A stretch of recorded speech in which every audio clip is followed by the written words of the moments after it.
The hidden scars of Hollywood's golden age stars. In the golden age of Hollywood, perfection wasn't merely an aspiration, it was the unwritten law of survival. A single exposed flaw, no matter how minor, could extinguish a career overnight. This is why some of its brightest stars lived their entire lives behind an impeccable mask, concealing the truth with carefully crafted illusions. On our list today, you'll discover stars who risked their lives performing deadly stunts, where one misstep meant certain death, while others carried a secret burden within, an affliction the studios would stop at nothing to hide. For decades, these truths remained buried, allowing audiences to worship their idols, believing them to be utterly flawless. But when the truth finally surfaces, will you be prepared to see the cracks beneath the shining facade? First, Marilyn Monroe. The physical secret that made her plead just to keep working? In the mid 1950 seconds, when Hollywood glittered like a diamond tiara, the brightest gem set upon it was Marilyn Monroe. All of America was captivated by her, from her sun-kissed smile and platinum hair to the iconic curves that dared you to look away. But beneath the glamour lay a truth the studios guarded as fiercely as a national secret. Marilyn was not the flawless goddess projected on the silver screen.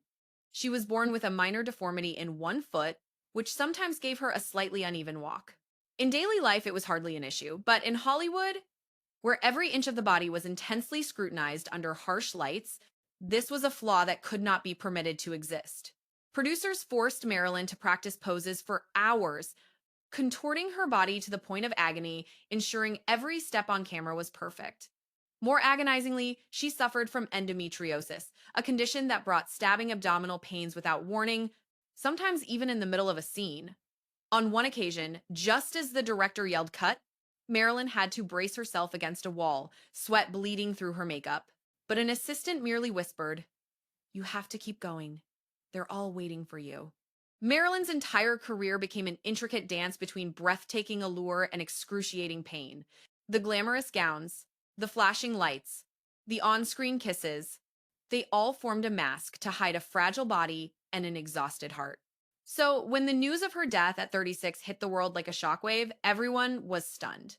But those who worked closely with her simply whispered amongst themselves, "We pushed her too far."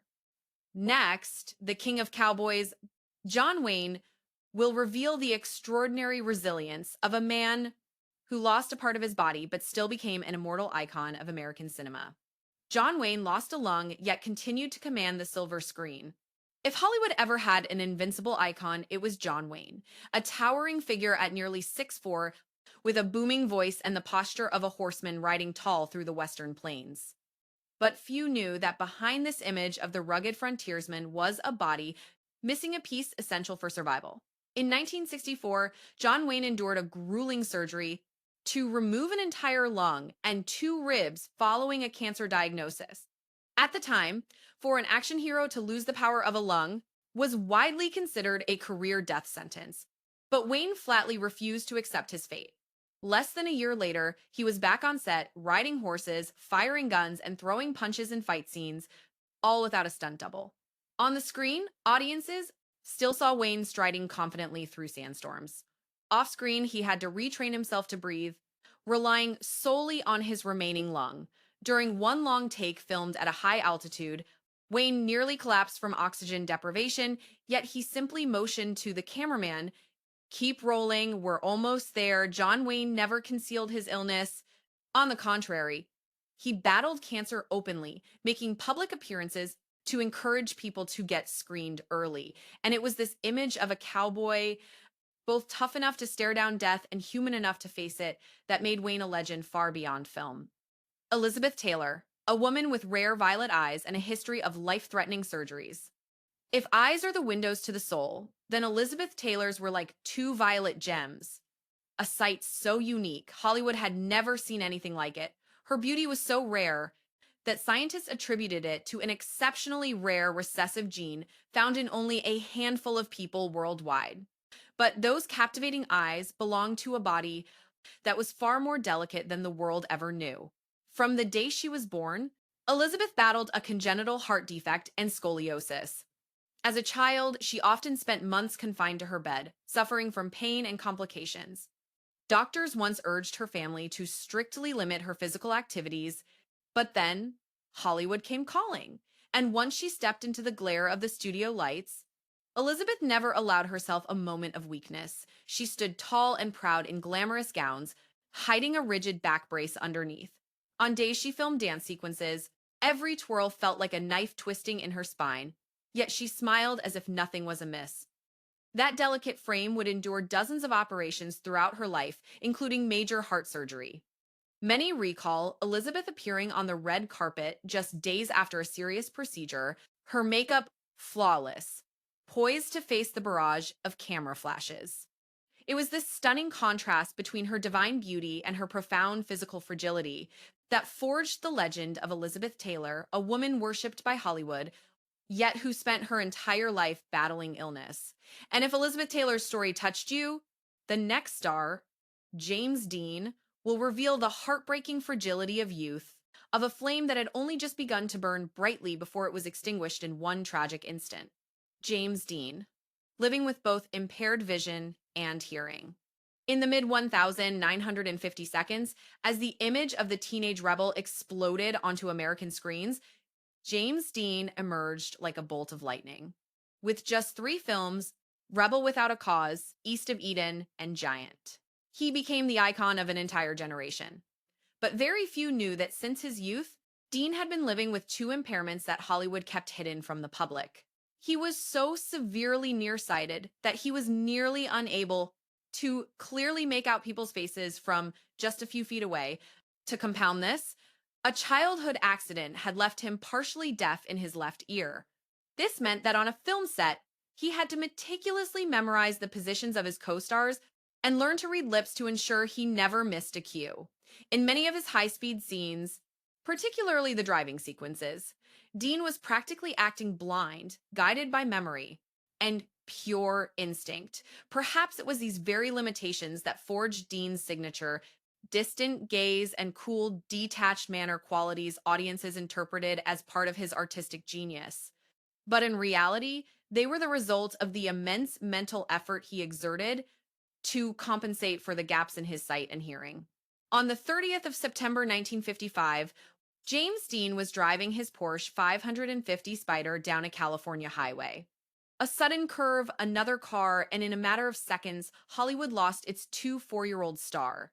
The world was watching, and his abrupt death immortalized his legend, but the secrets of his physical struggles would remain only in the memories of those closest to him. Audrey Hepburn, a constitution ravaged by the hardships of war. When Audrey Hepburn graced the silver screen, people felt as though she had walked straight out of a fairy tale, with her doe-like eyes, slender frame, and a gentle smile that could disarm the world. But that famously delicate appearance was born from the most brutal years of her life. Audrey's childhood was defined by war. At only 11 years old, she was living in the Nazi-occupied Netherlands, where food was so scarce she survived on a diet of tulip bulbs and wild grass. Those years of profound malnutrition stunted her growth.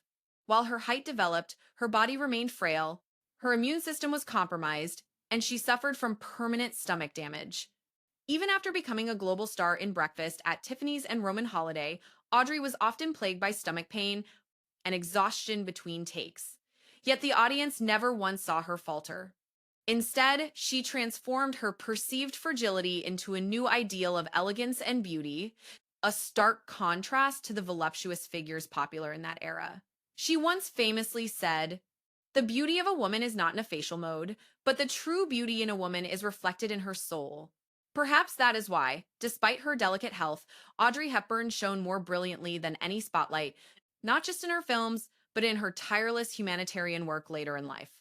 Paul Newman, the colorblind icon, who still raced cars and performed his own death-defying stunts. With eyes as blue as the ocean and a smile full of mischief, Paul Newman was the kind of man who effortlessly became the envy of Hollywood. Audiences adored him for his charismatic performances. He was the star of classics like Time's Cool Hand, Luke Asterisk, Asterisk, The Hustler Asterisk, and Time's Butch Cassidy and the Sundance Kid Asterisk. But away from the silver screen, Newman was also a highly skilled race car driver. Though he frequently competed in high-speed events, few knew that Paul Newman was born colorblind. He couldn't clearly distinguish certain colors, a potentially fatal disadvantage in the world of racing. It was a world where misreading a single flag could lead to a deadly accident in an instant. Track lights and warning flags, crucial signals to other drivers, sometimes appeared to Newman as nothing more than indistinct patches of color. But instead of quitting, Newman learned to outsmart his own limitations, memorizing every corner and breaking point on the track.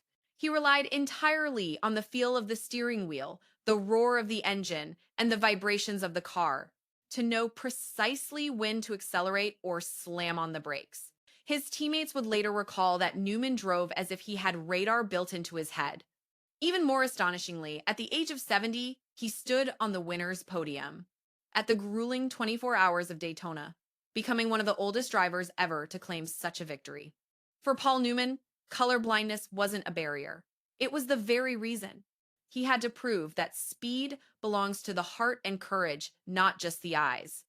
And if Paul Newman's story earns your admiration, then the tale of Sean Connery, the legendary Agent 007, will show you how a physical imperfection can sometimes make an icon's image even more untouchable. Consider Sean Connery, the classic James Bond. He was deaf in one ear, an injury from his Navy days. When he first donned the tuxedo and uttered, Bond, James Bond in 1962, the world believed it had found a secret agent so perfect. It seemed impossible he could exist in real life, but behind that cool, invincible facade, Connery was hiding an unexpected impairment.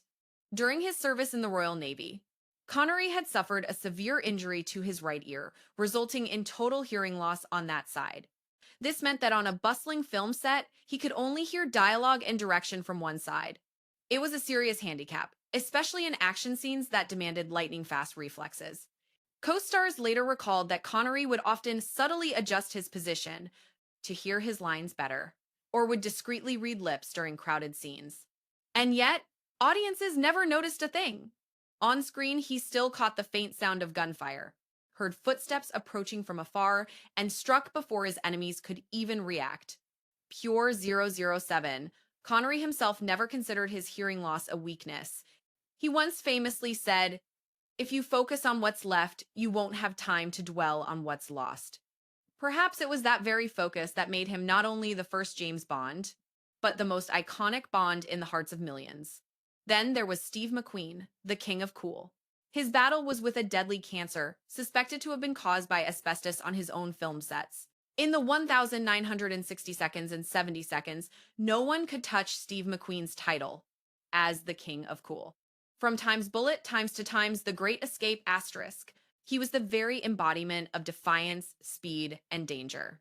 McQueen insisted on driving in his own chase scenes and performing his own motorcycle jumps, turning every action sequence into a breathtaking, unforgettable moment.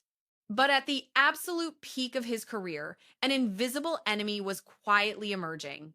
In 1979, McQueen was diagnosed with mesothelioma, a rare and aggressive form of lung cancer. It's a disease almost always linked to asbestos exposure, and the trail of clues led directly back to his years on the sets of his iconic war and action films.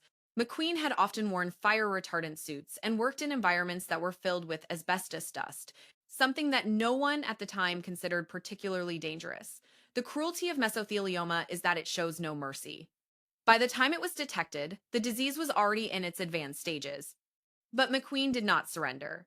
He threw himself into every possible treatment available, including controversial alternative therapies in Mexico. Friends said that even as his health rapidly deteriorated, McQueen kept his signature cool smile and joked, "I've escaped every explosion, but maybe not this one." On November 7th, 1980, Steve McQueen passed away at the age of just 50. The world had lost its king of cool. But his death left behind a haunting question. Had Hollywood inadvertently killed one of its own greatest icons? Next, Kirk Douglas and a severe spinal injury. Kirk Douglas, the legendary star of Time's Spartacus asterisk, was the classic Hollywood model of a man of steel. He was a warrior both on screen and off, but in 1991, he faced a moment he himself would later call the touch of death. Douglas was a passenger in a small helicopter. along with two others, when it suddenly collided mid-air with a small plane. The helicopter plummeted to the ground, tragically killing the other two passengers instantly. Douglas miraculously survived, but the impact left him with a severe spinal injury and chronic, debilitating pain. Doctors advised him to accept a life of complete rest. They even wanted to limit the amount of time he could stand, but Douglas simply refused. Just months after the accident, he was back on a film set, standing tall. His face still radiated that proud, defiant charisma, and on screen, no one could possibly tell that he was enduring sharp, shooting pains in his spine. For Douglas, survival wasn't just luck. It was a stark reminder to make the absolute most of every remaining moment. The accident didn't diminish his aura. It only made the legend of Spartacus even more immortal. Then there was Ray Milland, who had to read lips to act because he couldn't hear his co-stars.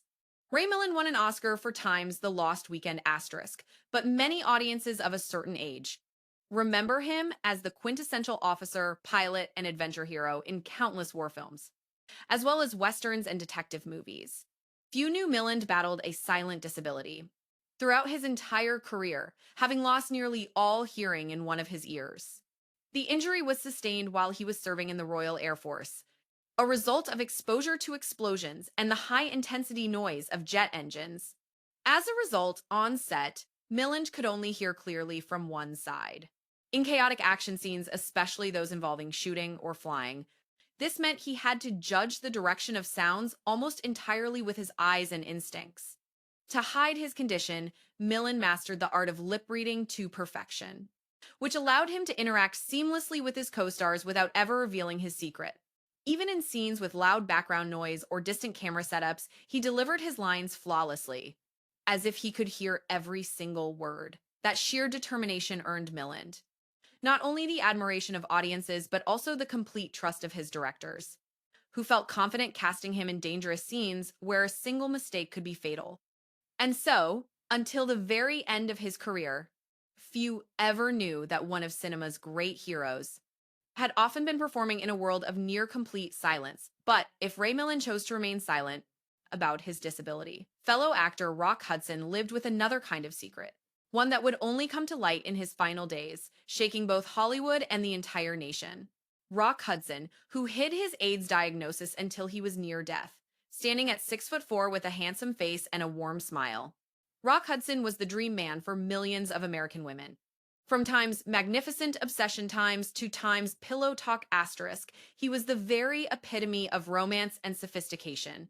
He was the man Hollywood carefully promoted as the perfect masculine ideal. Yet, behind the glamorous Hollywood lights, there was a profound secret, one that Hudson carried for nearly his entire career. In 1984, he was diagnosed with HIV. This was at a time when the disease was shrouded in fear, stigma, and intense prejudice. Hudson continued to act and make public appearances, all while keeping his diagnosis a closely guarded secret. Confiding only in a few of his closest friends, that secret was finally revealed in July of 1985. It was then that a thin and frail Hudson appeared in Paris and officially announced he was battling AIDS. The news sent immediate shockwaves not just through the entertainment industry, but across an American society that still viewed an HIV divided by AIDS diagnosis as a death sentence. It was a disease tied to deep-seated social biases. Rock Hudson died in October of that year at the age of 59. His passing, however, became a major turning point, forcing a public conversation about HIV and AIDS across the United States. From a romantic leading man, Hudson became an unlikely symbol of courage for confronting a disease that the world still largely shunned. Finally, Rita Hayworth, who was forced to change her very appearance and hid her battle with Alzheimer's. Rita Hayworth, the love goddess of 1940 Seconds Hollywood, once captivated the entire world with her sultry eyes and fiery dance moves in the film Time's Gilda asterisk. On screen, she was the very embodiment of perfection, but behind the scenes, her story was one of manipulation, where Hollywood systematically recreated who she was. When she first signed with a studio, Rita, then using her birth name, Margarita Cancino, was forced to completely change her image. This included dyeing her hair a vivid red and enduring painful electrolysis to raise her hairline, making her forehead appear higher. She was even retrained on how to walk and speak. She accepted it all. transforming herself into a new Hollywood icon, but carrying invisible scars on her soul. Even more tragically, in the late 1970 seconds, Rita began to show the early signs of Alzheimer's disease. At a time when the illness was poorly understood, her early symptoms were misinterpreted by the public. They assumed it was heavy drinking, which tarnished her image, and it wasn't until 1981 that her daughter revealed her true condition, allowing people to finally learn the truth. The screen goddess was actually battling an invisible enemy that was erasing her memory. Rita Hayworth passed away in 1987, but her story forced America to pay closer attention to Alzheimer's disease. From a star molded by Hollywood's demands to a woman misunderstood because of her illness, Rita left behind a legacy that extended far beyond her films, one of compassion and public awareness. And while Rita Hayworth had to live with a disease that ate away at her memory, Gary Cooper, Hollywood's gentleman cowboy, spent his final years battling searing back pain and a silent cancer, acting through it all. Gary Cooper, the very symbol of integrity and rugged charm, had enthralled American audiences for decades. In Time's High Noon asterisk, asterisk Sergeant York asterisk, and countless westerns, he always appeared with an unhurried stride, a steady gaze, and an aura of unshakable calm. But in truth, every step Cooper took on set was accompanied by pain so intense he had to grit his teeth to endure it. For years, Cooper suffered from chronic back injuries, the result of horseback riding, painful falls, and performing his own action scenes without a stunt double. He often needed painkiller injections right before the camera started rolling. In Time's High Noon asterisk, when audiences saw him walking slowly with a contemplative look, they didn't realize it was partly because his back was in such agony that he could barely breathe. The tragedy, however, didn't end there. In 1960, Cooper was diagnosed with prostate cancer, which later spread to his lungs and bones. At the time, Hollywood and the press often maintained a strict silence about a star's illness, and Cooper chose not to go public with his. He continued to appear in public, smiling and as charming as ever, as if nothing was wrong. By 1961, when the disease had reached its final stage, Cooper finally admitted, "I will not be back to the set again." Just a few months later, he died at the age of 60. Audiences remembered him as the hero of the West, but few knew that many of those unbreakable roles were built on a foundation of unrelenting physical pain. Humphrey Bogart, still acting while battling late-stage esophageal cancer. In 1956, at the absolute height of his legendary career, Humphrey Bogart received news that cut through his life like a knife: esophageal cancer. By the time it was discovered, the disease was already in its advanced stages. He had lost nearly 15 kilograms, and his voice, once his most seductive weapon, had grown hoarse and labored. Every meal became a battle against his own body, as the tumor made swallowing excruciating. Doctors advised him to leave the set, rest, and prepare for the worst. But Bogart merely shrugged, "If I stop acting, it means I'm already dead." And so, despite the pain, he walked into every scene with the same calm, collected demeanor that audiences knew so well. On screen, viewers saw only Rick Blaine, cool and detached, lighting a cigarette with a signature half smile. They had no idea that each drag of smoke seared his throat so badly it brought tears to his eyes. For nearly 2 decades, Bogart had redefined the image of a man on screen. He needed no perfect looks or flowery dialogue, just eyes that told stories and a truth that cut to the bone. Even after undergoing surgery to remove part of his esophagus, he refused to take on easier roles. For Bogart, a role had to be a challenge, or it wasn't worth doing. On the 14th of January 1957, Humphrey Bogart died at the age of 57. His funeral drew nearly the entire upper echelon of Hollywood.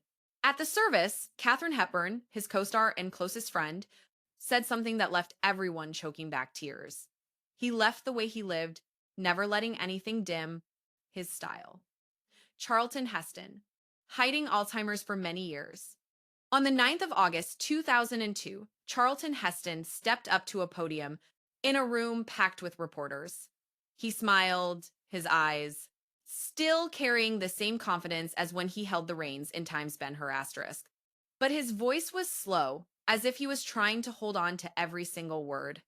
And then he spoke the sentence that made the entire world fall silent. I have been diagnosed with Alzheimer's disease. It was one of the rare moments the public saw Heston admit weakness. For years prior, he had quietly lived with the disease that was steadily eroding his memory and his ability to speak. Close friends recalled that on set, he sometimes had to write his lines on paper or rely on a discreet prompt whispered to him through an earpiece. But audiences never suspected. They saw only a mighty Moses in times, the Ten Commandments asterisk, an indomitable Ben-Hur in the Roman arena, or an unyielding warrior in times El Cid asterisk.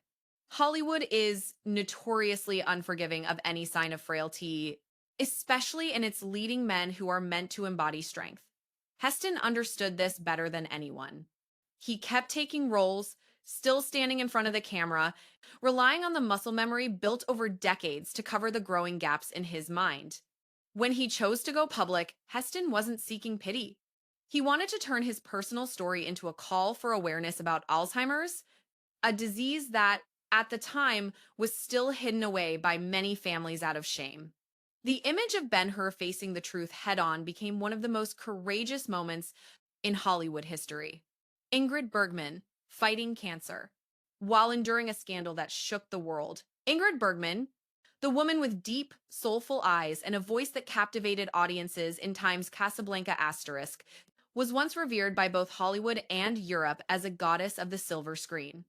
But behind the glamour, she weathered two fierce storms, a devastating illness and a love scandal that nearly erased her name from every American cinema. In 1949, at the peak of her career, Bergman fell in love with Italian filmmaker Roberto Rossellini and became pregnant, while still married to Dr. Petter Lindstrom. In the conservative moral climate of the time, this was akin to a nuclear bomb detonating in Hollywood. The U.S. Senate even publicly condemned her, calling Bergman a moral threat and demanding that all her films be banned in America. Overnight, she went from being beloved to the most hated woman in the country. But Ingrid Bergman refused to bow her head. She left America, continued to act in Europe, and slowly regained respect through her undeniable talent. By the 1,950 seconds, she returned to Hollywood with Time's Anastasia Times and won an Oscar, a sweet victory, over those who had tried to bury her, just when audiences thought nothing could bring Bergman down. She was diagnosed with breast cancer in the late 1,970 seconds.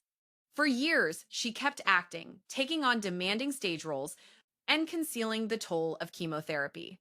In her final film, Asterisk, A Woman Called Golda Times, 1,982, she shot major scenes just months before her death, with one arm nearly paralyzed from complications. On 29 augustus 1982, Ingrid Bergman died in London on her 67th birthday. From a goddess felled by scandal to a woman who fought disease until her last breath, Bergman left behind a legacy of pride, talent, and defiance in the face of judgment. If Bergman had been brought down by public scandal, then Montgomery Clift was struck by fate itself, a fate that disfigured his face and turned that pain into a powerful acting weapon that silenced Hollywood. Montgomery Clift, a car crash that disfigured his face. On the night of the 12th of May, 1956, after an evening at Elizabeth Taylor's Beverly Hills mansion, Montgomery Clift was driving home. Just minutes after leaving the party, his car slammed violently into a telephone pole. The crash echoed down the empty street, glass exploding like fireworks in the dark. Elizabeth Taylor, upon hearing the news, sped to the scene. The image she found there would haunt her forever. Clift's face, covered in blood, his jaw shattered, teeth broken, and blood pouring from his mouth. It is said that Taylor reached into his mouth to remove the broken teeth, saving him from choking to death. Before the accident, Montgomery Clift was one of Hollywood's golden trio, alongside Marlon Brando and James Dean, the very embodiment of masculine beauty, tinged with a delicate fragility. But in an instant, the crash erased that image. His once perfect face was now scarred, partially paralyzed on one side, and even his voice had changed. Most stars in Clift's position would have disappeared from the screen, but he refused to vanish. Clift returned to the set just months later. He took on intense, emotionally demanding roles in films like Raintree County and Judgment at Nuremberg. While directors strategically used lighting and camera angles to conceal his disfigurement, Clift himself embraced it, channeling his altered appearance into his character's damaged souls. Their yearning and profound depth led critics to call his post accident work his after death acting, as if Clift had died and been reborn as a different, rawer actor. He was more exposed, but the performance came at the cost of deep isolation, alcoholism, and a body that steadily gave way. Montgomery Clift died in 1966 at just 45 years old. He was found alone in his apartment, a script lying unfinished beside his bed. Friends remembered him as the greatest actor Hollywood didn't know how to save. If Montgomery Clift turned pain into art, then Katharine Hepburn turned a congenital hand tremor into an unforgettable part of her signature style. She transformed a supposed flaw into something that made her utterly unmistakable for any other actress. Katharine Hepburn, known as the Queen of American cinema, turned her condition into a signature style. She had a career spanning more than 60 years, earning 4 Academy Awards, a record that remains unbeaten to this day. She was famous for her fierce personality, her habit of dressing in men's attire, and her refusal to conform to the feminine standards that Hollywood tried to impose. But few knew that Hepburn lived her entire life with a condition that caused her hands to tremble uncontrollably. The tremors began when she was young and, over time, became more pronounced. In close up shots, her hands would often tremble slightly, sometimes causing a glass or teacup she was holding to sway. For many actors, this would have been a career death sentence, but Hepburn turned it into her signature. She learned to make the trembling movements appear natural, even using them to add depth to her characters. Intelligent, strong women who were anything but perfect. Cinematographers and directors once asked if she wanted to hide this flaw. Hepburn simply laughed and replied, "Why hide it? This is me." And indeed, those trembling hands, along with her sharp voice and defiant gaze, became trademarks that made her impossible to confuse with any other star. Behind that confidence was an extraordinary willpower. Hepburn never took time off from acting because of her condition. Even when the tremors made precise actions difficult, she held firm, famously stating, "People hire me because I'm Katharine Hepburn, and Katharine Hepburn has trembling hands." Then there was Errol Flynn, who, despite being born with a heart condition, performed his own dangerous battle and adventure scenes. The ship's deck shook violently as swords flashed under the hot studio lights. Errol Flynn leapt from the mast, landing in the middle of a group of enemies, and swung his sword, scattering them all. The director's shout of "Cut!" echoed across the set, and the crew broke into thunderous applause. Everyone believed Flynn had just pulled off one of the most spectacular action sequences in The Seahawk. But minutes later, in a quiet corner of the set, Flynn collapsed into a chair, clutching his chest and breathing heavily, as if he'd just swum against a raging current. It was a rare moment that revealed his lifelong secret, a congenital weak heart. Since his teenage years, doctors had warned him to avoid overexertion and intense excitement. Yet, Flynn chose the exact opposite path, forging a legacy as Hollywood's ultimate swashbuckling adventure star. He refused stunt doubles for ship deck jumps, galloping horseback chases, and long sword duels, any of which could have stopped his heart instantly. Friends said that Flynn often relied on strong liquor to steel his nerves before action scenes, not because he feared the danger, but because it helped calm his pounding, erratic heartbeat. Yet on screen, audiences only saw a dashing Robin Hood who never seemed to lose a fight. Ultimately, his indulgent lifestyle and a sudden heart attack brought Flynn's journey to an end in 1959 when he was only 50. But the images of him laughing defiantly in a rain of arrows or charging into a throng of enemies on a ship's deck still make audiences believe that Robin Hood's heart could never give up. And Gregory Peck, who endured severe back pain to continue acting. In 12 O'Clock High, Gregory Peck led a squadron of bombers through torrents of enemy fire, becoming the very embodiment of American courage. Audiences saw only a fearless commander, his eyes blazing with determination. They didn't know that beneath his immaculate uniform lay a small steel brace strapped tightly around his back, the only thing allowing him to stand through the searing pain.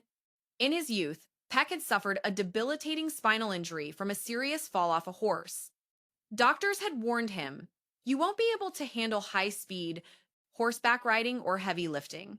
But Hollywood wanted him to gallop across prairies, carry rifles through trenches, and charge headfirst into every stunt in westerns and war films, from The Big Country to Duel. In the Sunday, he said yes to it all, then paid the price each night, lying motionless for hours as sweat poured from the sheer agony. Once, during a scene riding across a mountainside, a sudden jolt from his horse nearly knocked him unconscious in the saddle. The crew simply thought Peck was acting with incredible intensity. In reality, he was fighting just to stay upright. When the director finally yelled, "Cut!" he simply adjusted his hat and smiled, saying, "If we're still rolling, I'm still alive." Peck never used his condition to demand special treatment. He quietly wore his protective brace, gritted his teeth, and preserved the image of the perfect screen hero. Audiences never knew that. Even in his most glorious moments, he was fighting not just fictional enemies, but a constant, grueling battle with his own body.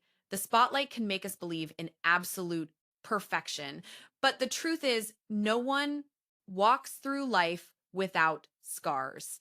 The stars you saw today sacrificed their health, years of their lives, and sometimes even their dignity just to maintain an illusion of flawlessness on camera. And perhaps the most thought provoking part is they succeeded in hiding these struggles for decades until their secrets were finally revealed.